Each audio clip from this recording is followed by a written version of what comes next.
सबसे पहले आप सभी लोगों को मेरे तरफ से जोहार। आज आप लोगों को बुलाने का ख़ास मतलब ये है कि राज्य के पूर्व मुख्यमंत्री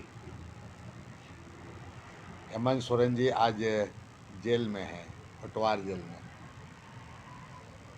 और वो किस मामले में हैं ये आप लोगों से छिपी हुई नहीं है कि बड़गाई का जो भुइयारी ज़मीन था, उसी ज़मीन को लेकर उसको ईडी गिरफ्तार कर ली और पूछताछ के बाद में जेल भेज दिया।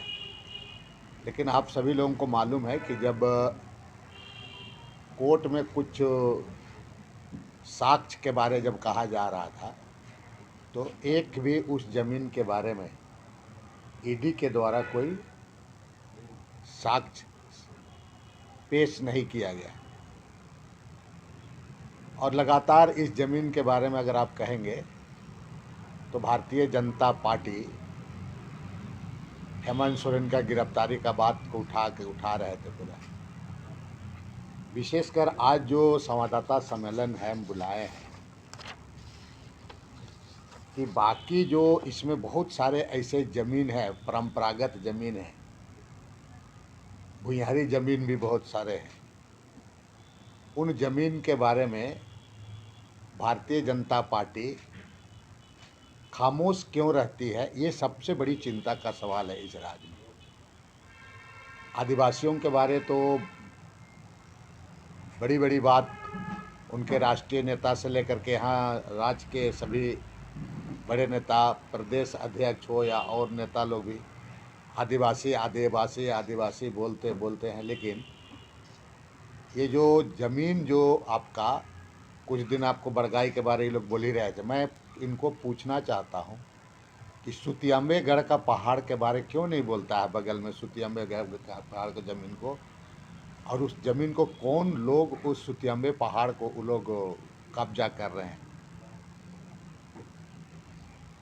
दूसरी बात है कि चेड़ी मौजा को कौन व्यक्ति, एक व्यक्ति, क्योंकि बहुत सारे चीज़ों इनको भारतीय जनता पार्टी को मैं पूछना चाहूँगा कि चेड़ी मौजा को कौन व्यक्ति समाप्त कर दिया, बेच करके पूरा ख़त्म कर दिया।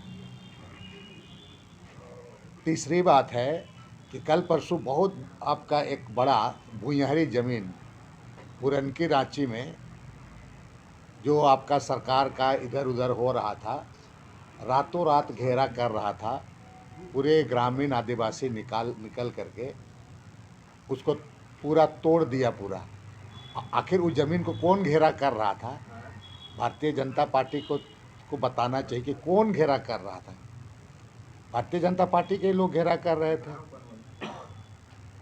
चिड़ी मौजा को भारतीय जनता पार्टी ही बर्बाद कर दिया, इसको भी जानना चाहिए पूरा।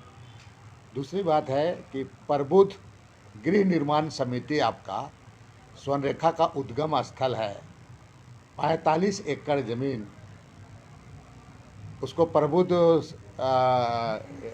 गृह निर्माण सहकारिता समिति बनाकर भारतीय जनता पार्टी के लोग कर रहे हैं। आपका ये सारे जगह आपका ये भुइयारी ज़मीन से ही रिलेटेड है पूरा ज़मीन पूरा। और ऐसे मैं आपको बहुत सारे ऐसे एग्जाम्पल है जो वो सभी ज़मीन माने परंपरागत ज़मीन है। लेकिन इतना आदिवासी के बारे में और यहाँ के बारे में, कभी आदिवासी मूलवासी के बारे में जो बोलते हैं ये लोग, लेकिन एक भी इनके नेता, इवन बाबूलाल मरांडी जी के जैसे सर के नेता, इनके मुंह से ये सब बात क्यों नहीं निकलता है। मैं आप लोगों के माध्यम से कहना चाहूँगा कि पुरनकी रांची वाला ज़मीन पर भी बोलना चाहिए, जो कि भाजपा का नेता लोग इन्वॉल्व है। बोले तो उसको सही, नेता इन्वॉल्व है। चिड़ी मौजा में नेता भी इन्वॉल्व है तुम्हारा। उसी तरह से सिमलिया मौजा में आपका भारतीय जनता पार्टी के लोग पूरे दावे के साथ और पूरे जिम्मेवारी के साथ पूरा लोग इन्वॉल्व है उसमें। उसी तरह से आपका सुतियाम्बेगढ़ हुआ पूरा कई एक जगह से है, मलसरिंग का मामला हो गया, नामकोम का मामला हो गया। तो मेरा सिर्फ और सिर्फ यही कहना है कि भारतीय जनता पार्टी के नेताओं को या तो आदिवासी के बारे में बोलना बंद कर देना चाहिए इन लोगों को। केवल आदिवासी को आप लॉलीपॉप ही करते हैं, बोलते हैं आदिवासी को केवल वोट बैंक के लिए, इसके बारे में। और बाबूलाल मरांडी अपने को बहुत बड़ा नेता ही करते हैं, उनको कम से कम इसके बारे में बोलना चाहिए। और तो और पुरनकी रांची का जो भुयारी जमीन है उसके बारे तो निश्चित रूप से इनको बोलना चाहिए।